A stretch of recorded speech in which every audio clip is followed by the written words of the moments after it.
been 4 years. Eurovision was missing you. I've been missing Eurovision, so I'm back. Good. What has changed since then? I'm alone. You're by yourself? Yeah, Yes. I'm all by myself. So, and the song is a bit different. It's still country music, but with a little bit of rock and roll, a little bit of blues, and just a different thing. You know, you can't repeat success we had in 2014. Definitely. I just wanted to do things differently. And tell us your first impressions of your first rehearsal. It was How great. did you feel? It was just a rehearsal, you know. You just get on the stage, feel what's going on, get the sound together, and just to get a feel with the stage. This is just a rehearsal. You know, it's the first one, and everybody has to get used to everything. And also me, I've been doing it for 30 years, but it's a new experience. It's always new. Yeah, right? And what did you prepare to bring to Eurovision this time?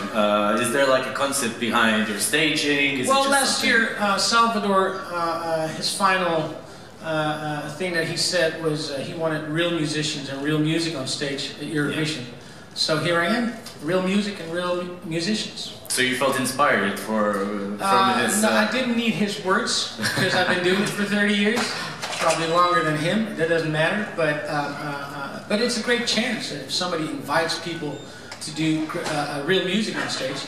And why not? I mean, it's a song contest, so it's about music. Yeah. Your idols, I know that, of course, Waylon Jennings and Chris Christopherson and Willie Nelson and Johnny Cash, and you met all of them. Yeah. Wow, this is amazing. I even worked with a couple of them. And you worked with a couple of them, so a real privilege. And do you think Outlaw in Them is actually a way to render some sort of homage to this heroes of yours? It's kind of a tribute to the heroes that that kind of inspired me to do what I do today, and that is to do things my own way. You know, that's what they did, and don't be afraid to do what you feel. Most people are too busy with take who I am, take my music, take whatever I do. And I'm here to say take it or leave it. I mean, if you like it, awesome. If you don't like it, awesome. Yeah, that's what it is. And were you listening to their music while you were composing your song? Mm-hmm. Was there any direct influence from what you're presenting here? How would you actually define the song that you're presenting? How would I define the song? Well, it's a song that probably it's not the newest thing in the book. On the other hand, it's something that's not been done anymore, not in Europe. And I think it's great to give this music a chance in Europe. And like we did with the Commonwealth, I would like to do that again. But only first place. And again, that was not a typical Eurovision song with the, with the common limits, and you're bringing it together. We came in and we were 18th with the bookmakers. Then we had a rehearsal. And then suddenly you're second. second. Yeah. And are you still singing "Calm After the Storm"? No, I don't sing that. You don't sing it anymore. No. There's other songs I sing from that album, "The Calm After the Storm." Yeah, but not that one. Okay. A completely different question now. You started your career in 1995 with a television show called Telekids. Oh, 95, it's way before that. It was way before that? Yeah, way before that. I started out when I was a 7-year-old boy, so that's 87. Wow. And, but the first big gig I got was on Telekids. What was it exactly like? They asked me to sing a song, to be to do a leader of one of the rodeo horses called Hockey Gangs. And it's hard to explain. And they're laughing, so they understand. They know what you're talking about. No, they asked me to sing a leader for a kid show. A kids show. Yeah, I was like 13 years old, I guess. So that was quite a thing. I also read that you drink a lot of cappuccinos. Is that true? I love cappuccinos. Did you try them with our special pastry, which is pastel de nata? Yeah, this conversation is getting sexy right now.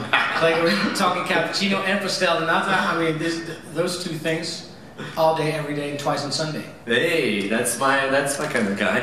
Okay, let's open the questions to the audience. If there is Dutch press, come forward here on the second row. Microphone, please. Yeah, here on the second row. Second row. Yeah. Thanks. Hi. It's Katja Zwart en haar radio.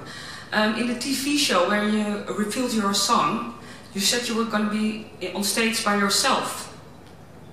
What made you change your mind? Because there are 4 more now. I didn't change anything. I just lied. Great! Do you do that often? No, never. Only when I have to keep a secret. I love keeping secrets. That's the way to keep a secret. Okay, another question there.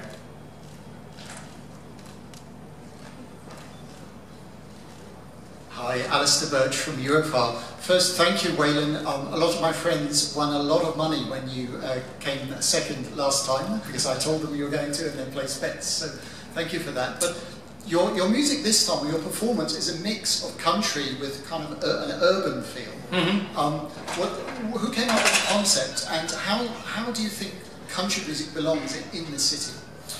Well, country music belongs everywhere. It's called country music.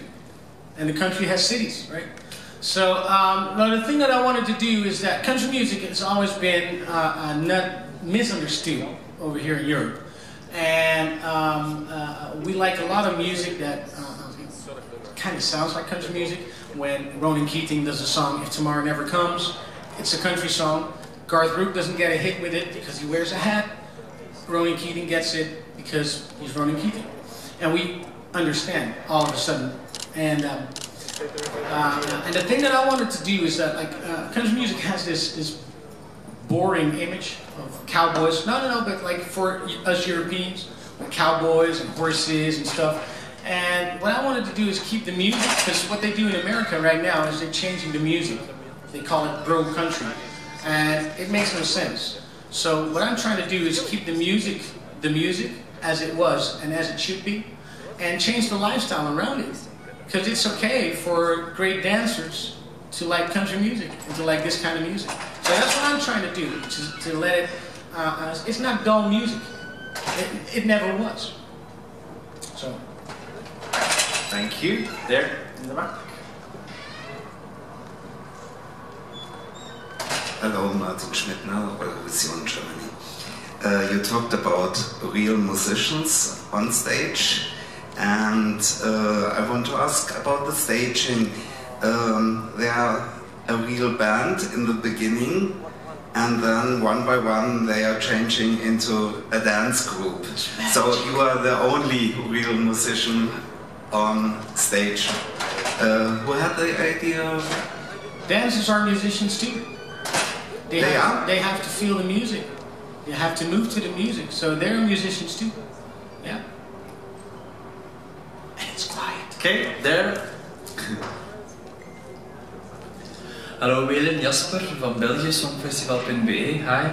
I love your outfit that you will wear on stage. It's very spectacular. Can you tell me something about the outfit? Who made it? And your guitar looks very special too. What can you tell me about it? Well, the outfit was made by Tony Cohen and me and Sophie. Sophie, she's sitting over here. She's doing my styling. And we came up with the whole thing. And he's got a label called Force Republic, and so that's the whole story behind that jacket. We just wanted something spectacular. We wanted rock and roll. We wanted to be sexy, a little bit dangerous, and well, get to a leopard, right?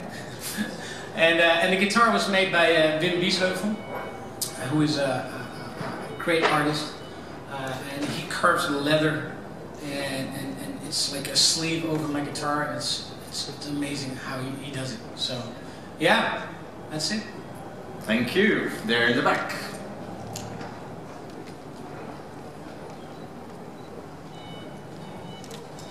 Hello, Waylon. My name is Maciej from Dobry Wieczór Europa, Poland. I'm very glad that you are back. I'm really happy to see you. Could you please tell me a little bit more about the choreography, about the dancers? What is the meaning of their dance? Well, the dance that they do is called crumping. It's one of the new styles, and there's not a lot of dancers that can pull it off. And these guys are actually one of the best in the business. And it's called crumping, and they call it the outlaw of the dance. You know, so it's not a choreography like you normally see. They call it the outlaw of dance. So that's the reason why I chose these guys. And I always also understand that you use the word outlaw with the different meanings. Yeah, absolutely, yeah. In what way? Because it's not just like the direct... no, there's not the outlaw who has real guns with him and shoots people and stuff. No, it's more the outlaw. It's like everybody believes in something. The only thing is that everybody stands up for what they believe in. And this song is about standing up for what you believe in. Even if you have to maybe hurt people, you know, and maybe if you have to, like, every once in a while, you just have to stand up for what you believe in. And that's what this song is all about. And your back's against the wall, that's when you gotta learn to stand up tall. And do you think Eurovision has an outlaw in it? If we got Me Too in it, then we got outlaws in it as well, absolutely. Bunch of outlaws here. Yeah, on the second row. Come. Okay. Hello, Waylon. Hello. I'm Sebastian from Destination Eurovision Poland. First of all, I want to tell you that I'm still thinking after these many, many years that contest when you are with common lineage should come to the Netherlands instead, so I'm a huge fan of yours. And my question maybe sounds cliché, but I understand that artist is a person who's still looking forward to find himself in this world. What's the changes between Waylon from the Vienna, when you are participating, from Copenhagen, sorry, when you are participating, and from Waylon right now, who is back to Eurovision in glory, I guess? And what's the difference between those? Between you as an artist then and now? I don't know if something really changed. The only thing that it did for me was I was always looking for my kind of music. You know, my career came quite late when I was 28, and I started out as a soul singer. And I liked the jacket, but it didn't fit me very well. So that was a couple of years of struggling and making a decision of what you're going to do. And that's what Eurovision 2014 did for me. It made everything clearer for me. So this is who I am, this is what I'm supposed to do, and this is what I'm going to do the rest of my life. Country music, that's what it is. It comes natural. Country it is. Sorry, Bulgaria? No, gone? Okay, there. It feels like Wimbledon in here. Yeah, it's windy. Mics are everywhere. So hello Waylon, I'm Tamás from OG Hungary. First of all, I want to congratulate for the upcoming Little Outlaw. And my question is relating to him or her, as a father, what would be the biggest crime what you would allow to your own children and say, okay, that's a little outlaw in him. So what would you say for them? What would be the limit? Depends on who they become. I don't know. I think a lot of stuff is possible. It stops where violence kicks in. You know, no violence, no hate, only love. You know, you can solve things with love as well. Most people don't understand that, but I think that's the message for my kids. Solve it with love. Yes, here, third row. Please come with the microphone. You can come quicker. She's coming like very carefully.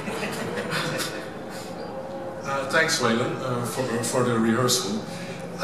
Can you tell us who taught you the American accent you use in your song? And about the Little Outlaw, was it a surprise, the pregnancy? And do you bring your girlfriend? What, the last one was? Do you bring your girlfriend to Lisbon? There's a lot of rumors that my girlfriend's not here, but she is. Oh, yeah, absolutely. But she's pregnant, and her pregnancy is pretty heavy. We've been to the hospital a couple of times. Everything is okay with the baby, so don't worry about it. But the pregnancy is very heavy. The first question was, one more time? Your American accent. The American accent, I don't know. My heroes, again, Waylon Jennings, Johnny Cash. I mean, I grew up on country music, and country music has a lot of slang in it. So that's where it comes from, I guess. You know, you just pick up stuff, and some people adapt easier than others. And whenever I go to America, it's like most people will ask me, where are you from? You know, like, you're from Texas? I'm like, no, I'm from the Netherlands. Like, what? You sound more American than most Americans. So yeah, That's, and if it was unexpected, the baby? No, it wasn't. Bibi and I, we have a great relationship, and we started talking about kids, as you do, and we just didn't set no time limit for it. We was like, okay, if it happens, it happens. Some people try for 2 or 3 years, and then it happens, or it never happens. We was like, we'll see what happens. You know, we're ready for it. We love each other very much, and yeah. You make so it's more than welcome. You make, I was going to kind of wrap up, you make American accent and country music seem so natural in the Eurovision Song Contest stage. Thank you for that. It's Waylon from the Netherlands. Thank you. And good luck.